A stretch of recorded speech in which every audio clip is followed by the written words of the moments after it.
Magandang buhay! This is Sir Bicolanong Mommy Kring Kring!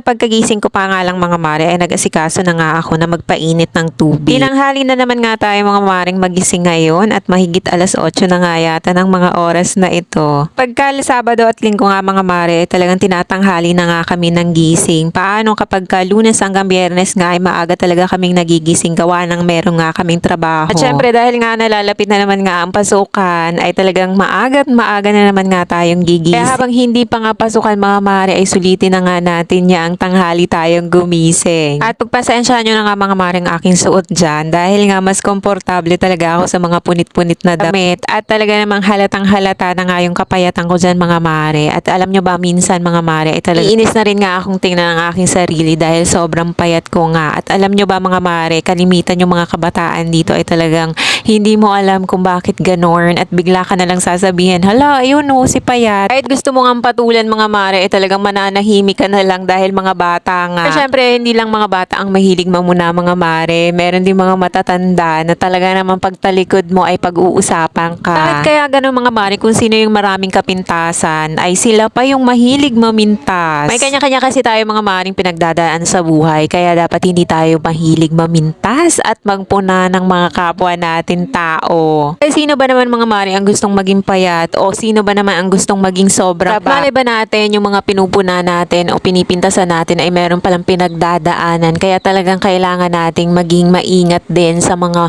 sinasabi natin. Ma-share ko na rin nga mga mare dahil noong kadalagahan ko nga ay talagang payat ako. Tapos may nakapagsabi nga sa akin na kapag ka nag-asawa nga daw ako ay tataba ako. Sa prank lang pala mga mare.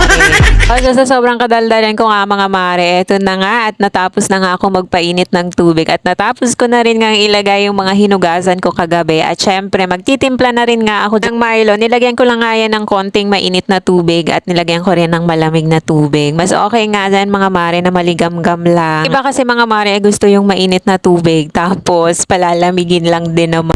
Nabaso nga lang yan mga mare dahil hati lang kami ng anak ko. Tapos yung kay asawa nga mga mare ay maligam-gam na tubig nga lang dahil nga may acid reflux nga daw siya. Baka timpla ko nga niya mga mare ay dinala ko na rin nga yan sa anak ko na busy nga sa panonood ng TV. At ito nga kurtina ay inayos ko na rin nga mga mare dahil nga ang dilim talaga dito sa aming sala. Bago nga ako dyan mag-almusal mga mare, inayos ko na rin nga yung kalendaryo namin at pinalitan ko na rin nga ng day. Napay at Milo nga lang ang almusal namin dyan mga mare dahil yan nga ang nakasanayan namin. Kaya alam nyo ba mga mare, mga alas 10 pa nga lang o alas 11 talagang gutom na ang mga person. Madali na rin nga ako dyan mga maring mag-almusal dahil nga mag-aasikaso pa nga ako sa aming kwarto. Hindi ko pa kasi naliligpit yung aming mga hinigaan mga mare. Pagbangon ko kasi kanina mga mare ay meron pang nakahiga kaya hindi ko na iligpit kaagad. At eto nga mga mare ang itsura ng kwarto namin. Sobrang kalat nga niyan mga mare. At tinupi ko nga muna itong kutsyon sa tabi mga mare dahil sobrang init. Hindi talaga namin kinakaya ang init tuwing gabi. Kaya nga ang sistema namin ngayon ay dito muna nga kami sa may mong katre na tutulog para talagang maibsan yung init mga mare. Yun nga lang ay talagang masakit sa likod. Tapos ko nga dyan mga mare na mag-ayos-ayos ay eto naman inasikaso ko na rin nga itong aming lalabhan dahil schedule nga namin ang paglalaba ngayon mga mare.